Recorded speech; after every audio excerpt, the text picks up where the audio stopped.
$113 billion. Say that number out loud and it barely means anything. It's too big, too abstract, the kind of figure that flashes across a chyron and disappears before your brain can hold on to it. So let me make it real for you. $113 billion is enough to make every single public college in America tuition-free for a year, and still have money left over. It's more than NASA's entire budget for the next 4 years. It's roughly what it would cost to rebuild every crumbling bridge in the United States, twice. And America spent it, all of it, in 108 days. On a war most people can't find on a map.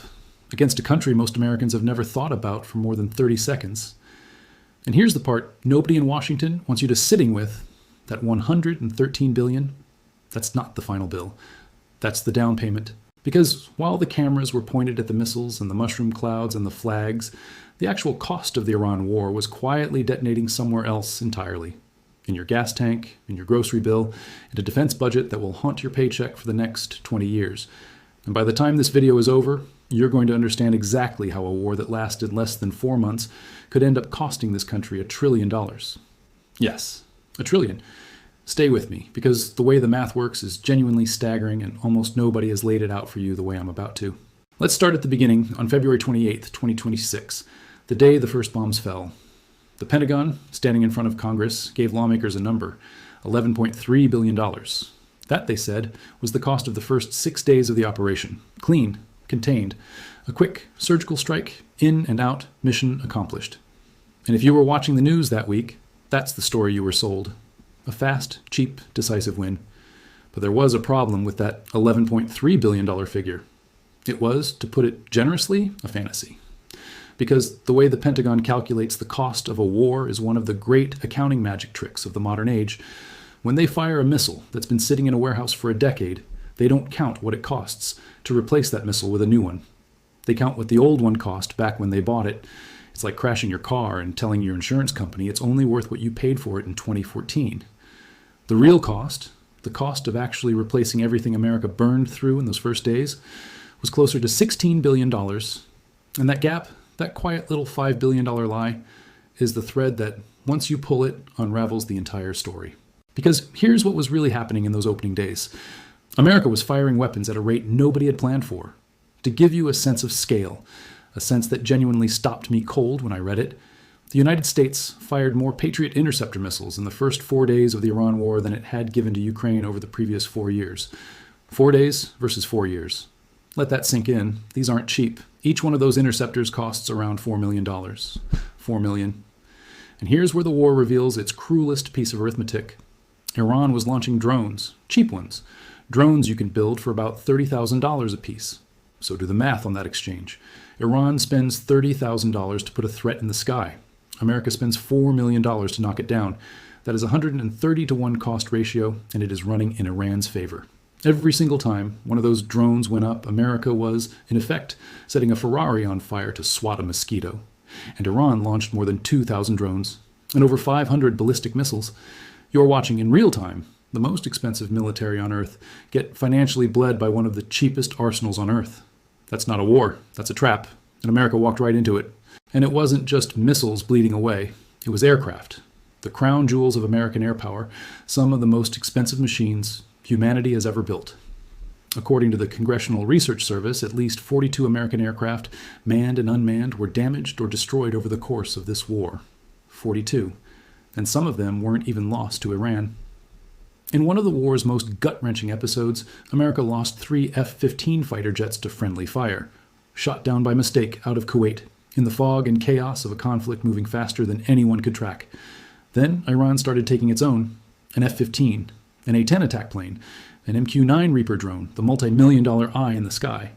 Every one of those is a number with a lot of zeros behind it, and every one of them represents years of manufacturing, training, and treasure vanishing in a single afternoon. And here's the quiet horror underneath it.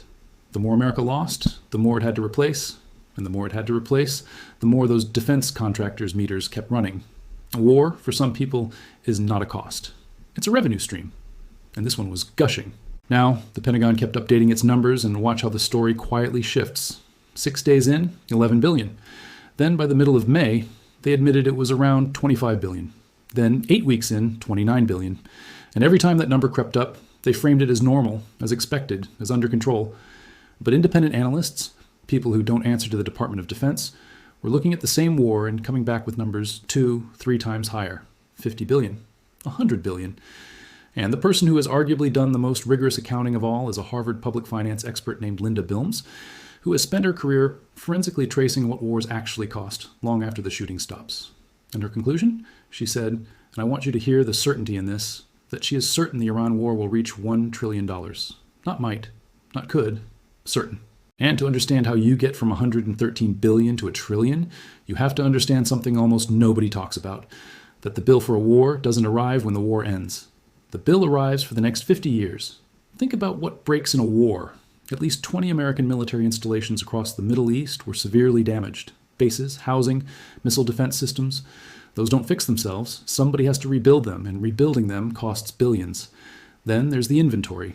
Every missile, every bomb, every interceptor America burned through has to be replaced, and here's the trap inside the trap. You can't replace them with the old cheap versions. The contracts with Lockheed Martin and Boeing to restock America's arsenal are for newer, more advanced, more expensive systems. So America doesn't just pay to refill the shelf, it pays a premium to refill it. And these are multi-year contracts, meaning the cost of this war will keep landing on the federal budget years after the last shot was fired.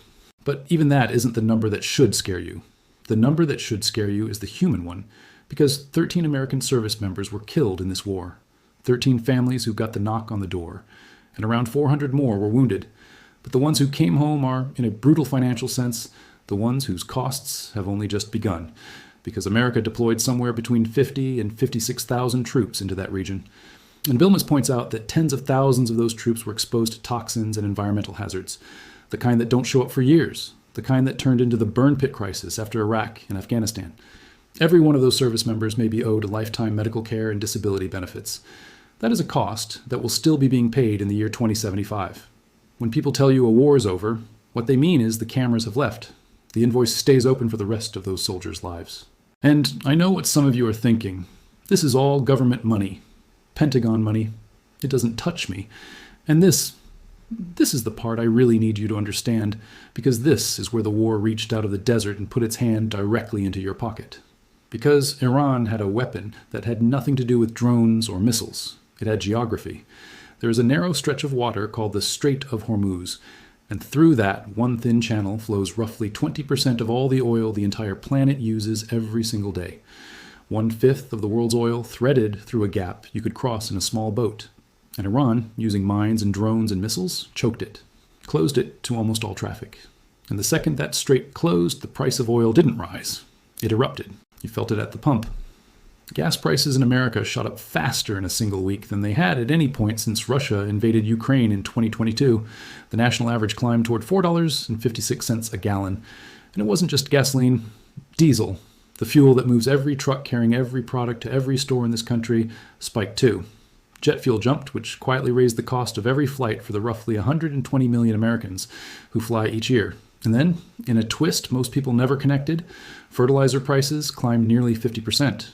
Why fertilizer? Because Iran is a massive producer of the ingredients that go into it, and the war choked that supply too. And when fertilizer gets more expensive, farmers pay more, and when farmers pay more, your food gets more expensive. So the war you thought was happening 10,000 miles away was actually happening at your gas station and in your grocery cart. And it was reaching into the budget of every household in America, whether you supported the war or not, whether you voted for it or not, whether you even knew it was happening or not. Researchers at Brown University tried to put a number on just that piece, just the burden on ordinary consumers from higher fuel prices. And they came back with a figure north of $60 billion, around $458 out of the pocket of the average American household. And then Moody's Analytics, one of the most respected economic analysis firms on the planet, zoomed out and looked at the total hit to American consumers and taxpayers combined. Their number? $132 billion and counting. Which means the honest answer to what did the Iran war cost America isn't one number at all. It's $113 billion in direct war spending. It's $60 billion out of household budgets. It's the $132 billion Moody's counted. It's the trillion Bilmes is certain is coming. These aren't competing numbers. They're layers. Peel one back, and there's a bigger one underneath. And I haven't even told you the most infuriating part yet. Because when the White House realized the $11 billion fantasy had collapsed, it went back to Congress with its hand out. An $87 billion supplemental funding request. And behind that, reporting suggested the administration was looking for something in the neighborhood of $200 billion in emergency funding. Much of it, tellingly, for exactly those repairs and replacements and long-term costs that were never in the upfront number they announced. In other words, the government told America the war cost $11 billion and then quietly asked for $200 billion to actually pay for it. And when lawmakers on both sides of the aisle, Republicans and Democrats, started asking the Pentagon to simply explain the gap, to show their work, the Department of Defense couldn't or wouldn't. That's not a partisan complaint. That's a transparency crisis, and it should bother you no matter who you voted for. Now, here's where it gets darker, because you'd at least hope that all this money, all this blood, all this economic pain bought America something. A win, a clear strategic victory, regime change, a dismantled nuclear program, something. So what did the trillion-dollar war actually achieve? The war ended with an agreement. And the terms of that agreement are, frankly, hard to believe when you first read them. America agreed to lift sanctions on Iran. America agreed to help fund a $300 billion reconstruction of the country it had just bombed. And Iran? Iran came out of the war with most of its drones and missiles still intact. Its nuclear program was set back, yes, but it still held on to an estimated 11 tons of enriched uranium and the knowledge of how to build a weapon. And perhaps most galling of all, Iran only agreed to keep the Strait of Hormuz open for 60 days. After that, there's every indication Tehran plans to start charging tolls, fees, on the world's most important waterway. Which means Iran didn't just survive the war, it discovered a brand new economic weapon and got the world to acknowledge it could use it. America spent a fortune to weaken Iran, and in some ways, it may have handed Iran more leverage than it had before the first bomb dropped. So let's step all the way back and look at what actually happened here, because when you assemble the whole picture, it stops being a story about one war and becomes a story about how this country goes to war in general. A government announces a small, clean number. 11 billion. The real number is already 50% higher before anyone notices. The war drags on longer than promised. The cheap weapons of the enemy bleed the expensive weapons of the empire. The bill quietly migrates from the Pentagon into the pocket of every ordinary citizen through the price of fuel and food. And then, long after the cameras leave, the true cost, the veterans' care, the rebuilt bases, the replenished arsenals, the interest on the debt borrowed to pay for all of it, keeps compounding for decades. And that last piece matters more than ever, because America didn't pay for this war out of savings. It borrowed, on top of a national debt that's already tens of trillions of dollars deep. And when you borrow at today's interest rates, the interest alone on a war can add billions to the final tab. Compare it to the Iraq War, which ultimately cost around $2 trillion. And America was in far better financial shape then than it is today.